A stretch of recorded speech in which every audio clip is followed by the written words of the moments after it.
yeah, yeah. Ah, yeah. Les hommes parlent, ils parlent de toi, mais ils disent ce qu'ils ne connaissent pas. Ils lisent ta parole, mais ils la comprennent pas. Bonjour chers téléspectateurs, bienvenue à cette émission L'Edemno. À la présentation, je suis Paola Kondisake. Que font-ils? Qui sont-ils? Où vont-ils? Telles sont les questions qu'on va se poser dans cette émission. Et aujourd'hui, nous ne sommes pas seuls. Effectivement, nous avons un père aux multiples casquettes, en la personne du docteur Denis Ekobena. Bonjour docteur. Bonjour Paola. Comment allez-vous? I'm doing very well, and you? Très très bien, par la grâce de Dieu. Great. Et aujourd'hui, on va parler de qui est enfin le docteur Denis. Wow. On va essayer de prendre les différentes casquettes parce qu'il est une personne multidimensionnelle. Multitalentueux.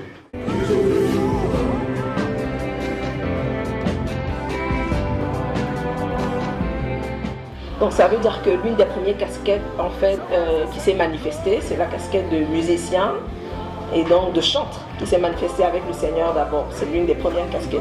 I would say it's a casket of worship. Worshipper. Because even though I was doing the piano, I didn't want to play in the choir. My pastor forced me. He said, if you don't play in the choir, I'll kick you out. Okay. So I was forced to join the choir. En fait. So I was not like a music guy. Ministère par force. There's some people that they are home, you know, they have a songbook, they write songs, you know, even when they were in the war, all the music, you know, they write down. But I never had a songbook. I never had a songbook. So I just wanted to just play and just flow in the spirit. So my first ministry is a worship ministry. Première casquette, casquette d'adorateur. That is who I am. Et parlons par exemple de cette casquette. Où en sommes-nous aujourd'hui? Est-ce qu'il y a un album? Est-ce qu'il y a des albums, des chants? Definitely. I realized that worshiping the Lord began to give me songs. So I've written over hundreds of songs. So in this intimate moment, I don't ask God to give me a song. I just go and worship. And in the midst of that worship, what happened? Songs started coming out and I began to write songs. So we did our first album, I could say in 2003, 2004. I am a friend of mine, his name is Bondi. We did a song called, an album of about 5 songs called Thank You Jesus. So, and the main theme was about life. In Baku we call life Longe. So Longe, oh one Longe, Bana Jeli Tenawa. So so that was the first thing we did. It's called Longe. Thank you God for life and stuff like that. And after that, I traveled to the US and I released my second album. It's called Lord I Bless Your Name. And after that, we had the third album called Show Me Your Glory, which is my best-selling album. And then after that, I came back to Cameroon. I did Abba Father. And then now we're working on a new project called My Season to Shine. Wow. So it's already finished, but we're working on some final touches. Wow. Donc au total, ça fait 4? What is it? Longer, you know, Lord I Bless Your Name, Show Me Your Glory, Abba Father, and now, so 5. Donc 5. Au total, ça fait 5. Wow. Vraiment de l'inspiration venant de Dieu, hein, parce que aujourd'hui, parfois, il y a des gens qui ont même des belles voix, mais ça ne coule pas. Et je crois que c'est là toute la différence entre un chanteur et un adorateur. There you go.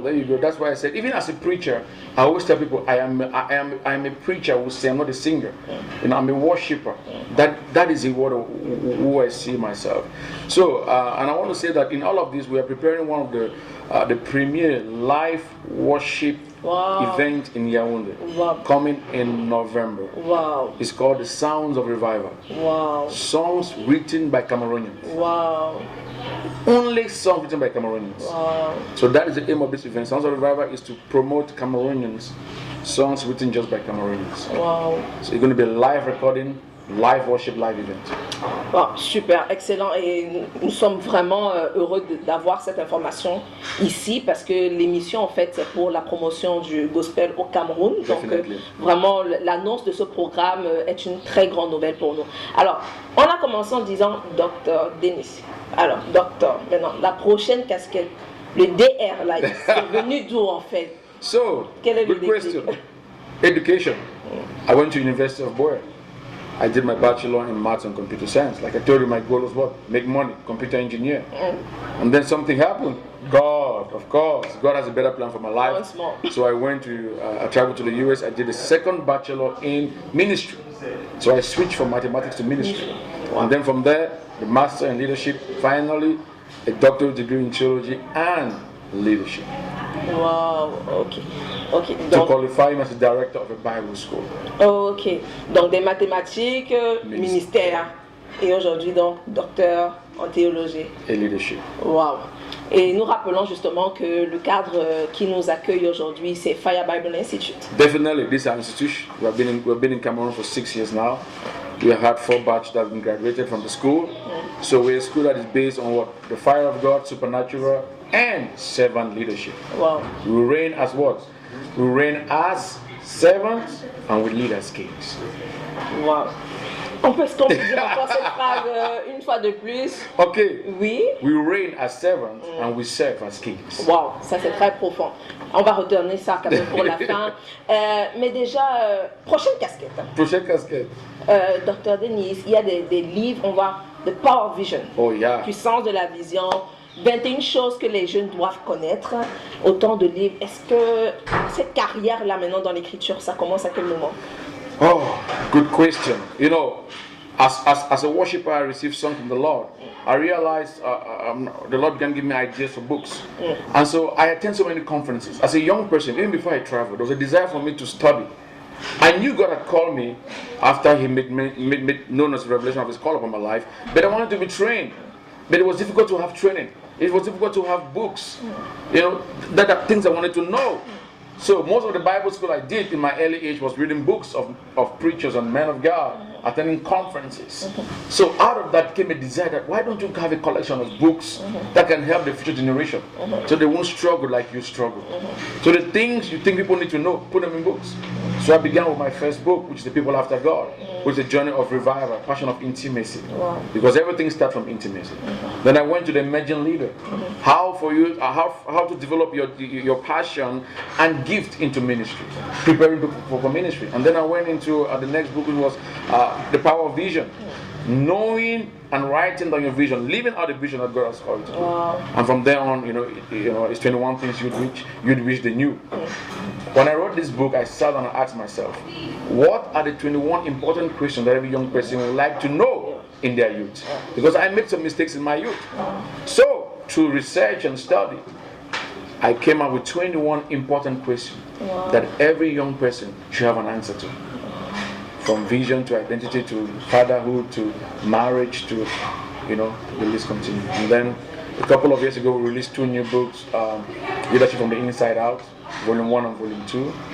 And then we're working on other new books, The Power of Praise and Worship. Say amen to that. Amen. And then our new book coming up in the next month is called Never Give Up. Wow, I need to read that book. Never Give Up. And I can tell you the inspiration if there's time. Ok, donc nous allons revenir après la pause pour prendre justement quelle était la source d'inspiration de Never Give Up. À tout à l'heure.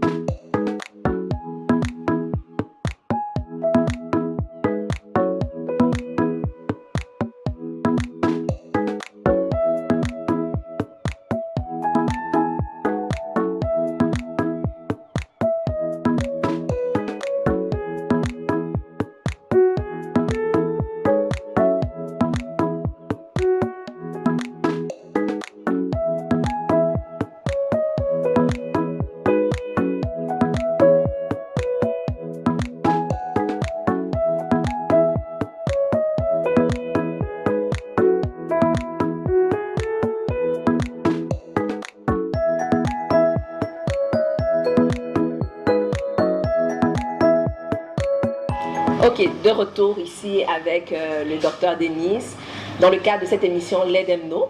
Alors, avant de prendre cette pause, on parlait du prochain livre, Never Give Up. Never Give Up. Voilà, quelles sont les circonstances en fait dans lesquelles on écrit ce livre? It's called Never Give Up, fulfilling the dreams others call impossible. So the goal is to stir us to fulfill what people cannot do. You know, recently there was a Champions League game between Liverpool, you know the game, and Barcelona. Okay. And Barcelona won the LA 3-0. Liverpool won the game 4-0. They never gave up. Ok, donc c'est parti de là. C'est parti de là. Wow. And as a Christian, we must know that When we give up, then it's over. But as long as there is life, there is still hope. So I'm an example of somebody who never give up. You know. So that's the reason why I want to write this book, to encourage people that God specializes in fulfilling impossible dreams. Wow. Just like you, with your book, you never gave up. Thanks. Alors, nous touchons au terme de cette émission, Let Them Know. Nous rappelons que c'est une marche de l'escalier Sky Limit qui vise la production des artistes gospel, et nous avons également une autre page sur laquelle vous pouvez nous suivre, à part celle de Sky Limit. Vous pouvez nous suivre sur Agenda Gospel du Week-end pour avoir justement toutes les informations concernant les sorties des albums, des singles du Dr Denis. Donc restez scotchés. Notre page YouTube, Facebook, toutes les pages des réseaux sociaux. Le meilleur reste à venir, et comme on le dit chez nous, sky is our limit. Alors nous allons passer la parole au Dr Denis qui va nous dire un mot de fin, qui va se présenter et qui va surtout nous donner, je me dis, un conseil dans le livre des 21 choses que les jeunes devraient savoir, quand même pour cette jeunesse-là. On va se séparer avec ça. Oh,